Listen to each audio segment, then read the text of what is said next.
I have come to realize one major problem that has held Nigeria bound all these years. That problem that has held Nigeria down all these years is Nigerians' inability to emancipate themselves from their mental slavery. Mental slavery is one of the worst situations that one could find himself or herself. You can imagine in a situation where you have your head, but someone else is using it for you. That is exactly the situation of Nigerian citizens. Otherwise, otherwise, by now, things supposed to have been, you know, fixed or put right in Nigeria. But the problem is that the people you expect to think right and think straight are looking backward and their thinking are always crooked. It's not just mere wickedness, selfishness, or stupidity. No. It's just that they have heads, but someone else is using that head for them. That's the problem. Now, let me today talk a little about Mazi Nnamdi Kanu, who have been held unjustly, yes, unjustly, I must say, in the Nigerian DSS custody for over 2 years now, unjustly. Now, Nigerians, because of what I have said before now, are suffering this and that have blinded them that they could not even see the truth and grasp it and grab the truth and make use of it. Why you people did not see Mazi Nnamdi Kanu as a prophet is because he didn't have any church anywhere that is being established in his name. But I want to tell you today that there is no pastor or any prophet in Nigeria that have prophesied things or that have prophesied and his prophecy came to fruition even before the people. None. You can go back and check all that young man broadcasts and all his prophecies. These were not mere predictions. Tell me any of them that is not standing today in Nigeria or that have not come to fulfillment or that have not happened in Nigeria. But you see, because of this inability for Nigerians to emancipate themselves from their mental slavery, has made Nigerians not to see the truth, irrespective of the tribe, the region, and the area where that truth is coming from.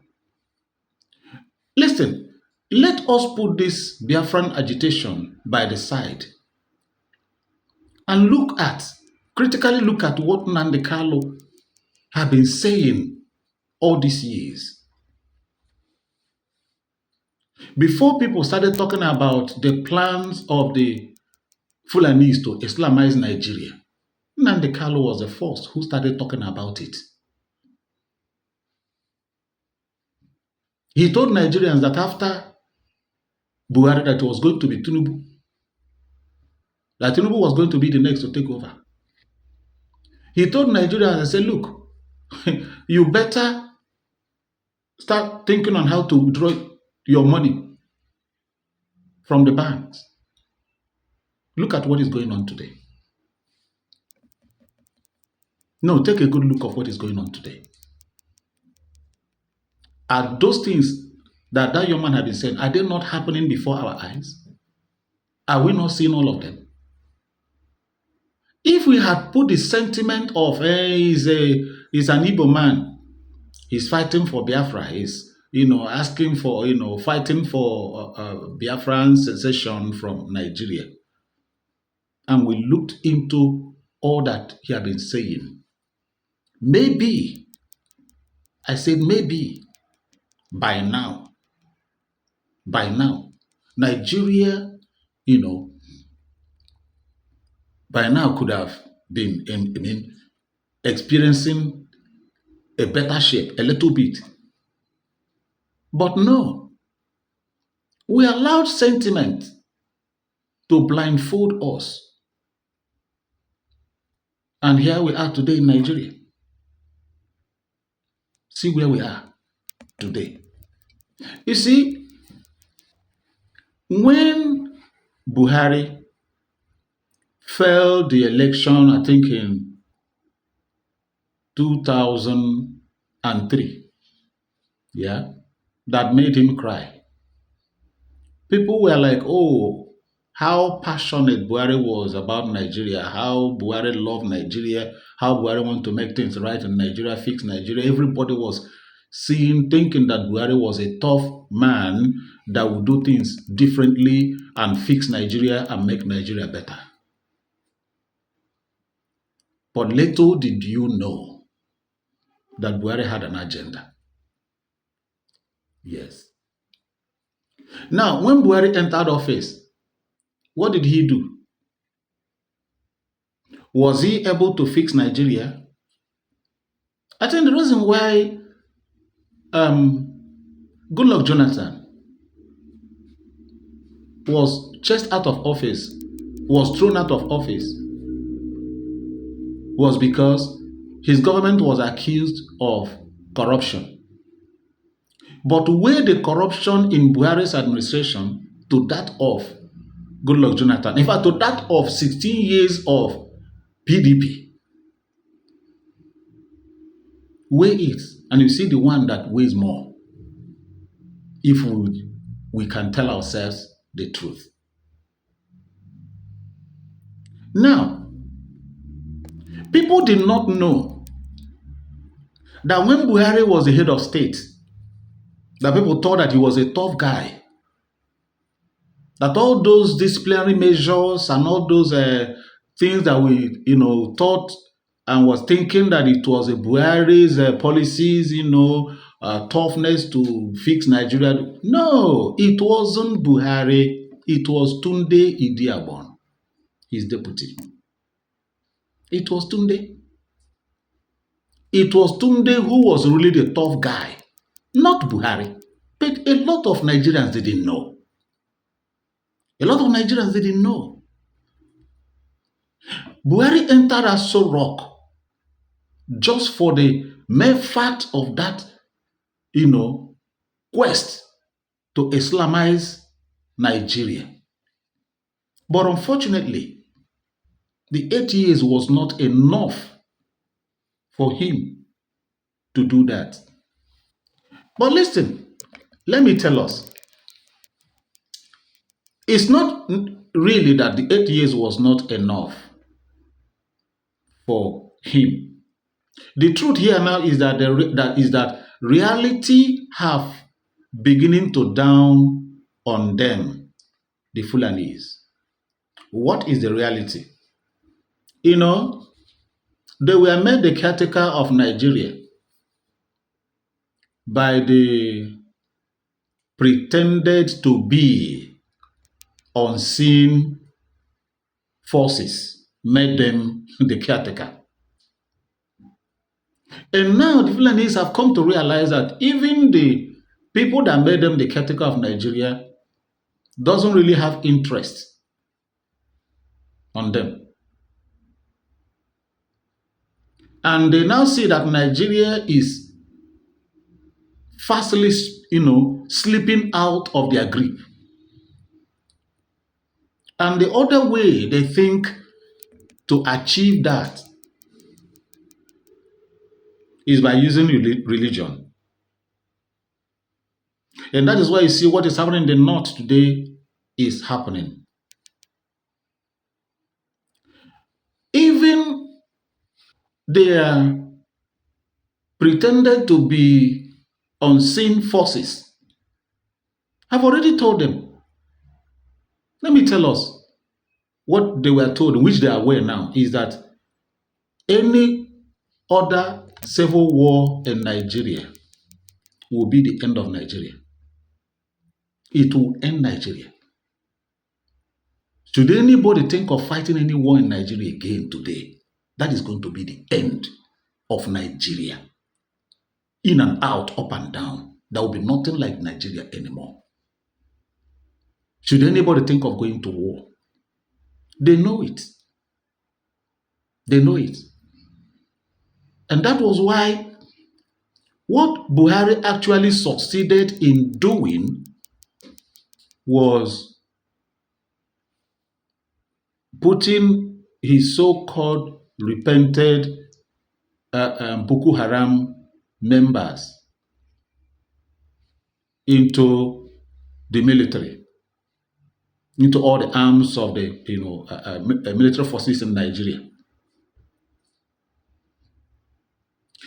If Nigeria were to be the Nigeria of today, the Fulanis wouldn't have been able to conquer Kwara State.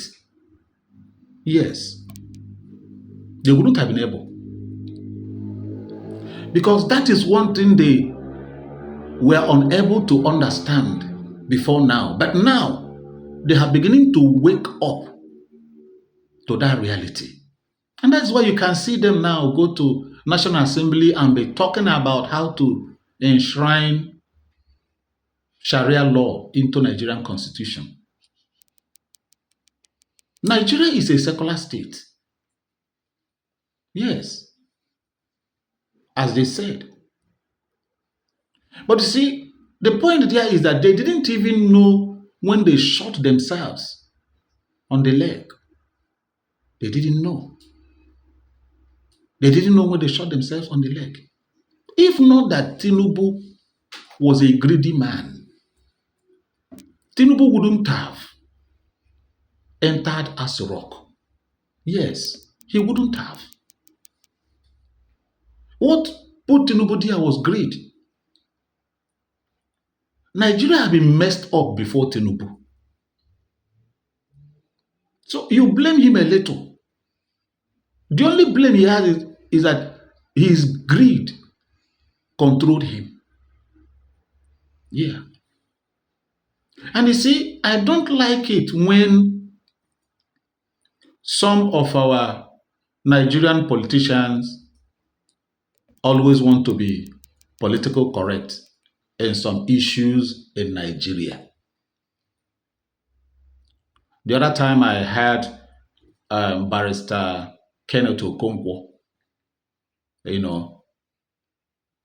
talking about, I think that was when Gowon had his birthday this year. Kenneth Okonkwo was saying that that Gowon have come to the Igbo land and he have apologized. What kind of apology was that? Barrister Kenneth, what kind of apology was that? Let me ask you, if somebody come to your house, fought you in your house, destroy properties, unalive your children and your wife, and put you in the prison, after a year or two, after some time, the person now come to the prison to say, brother, I'm sorry for waging war with you, unaliving your family members, and they put you in prison. I'm sorry, forgive me. And he walked away, leaving you in that prison still. And somebody comes around and say, okay, I think you have apologized. You should forgive him, and you are still in prison. Brother, is that apology? Is that how to forgive? You are still in that prison that he put you. And you have come to apologize while you are still in that prison that he put you. And somebody is telling you, okay, He have apologized, forgive him. You are still in the prison. No, things doesn't work that way. It doesn't. It doesn't. Because if people have listened, if Nigerians have listened to Nnamdi Kanu, by now, Nigeria would have taken another better shape. But instead, it was made a tribal thing. It was made a tribal thing. Whether anybody likes it or not, as it is now, as things are right now, Nigeria cannot be fixed. I don't really have enough time to say these things the way, it is in my mind to say.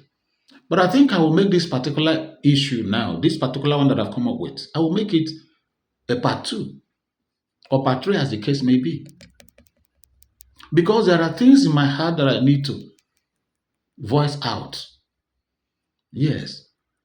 Because people like us need to lend our voices so that this generation, the upcoming generation, will hear and know. Thank you very much. Till I come your way again for the next episode of this. Keep fit, stay safe. Please like, share, and comment. I appreciate you. Thank you very much. Bye.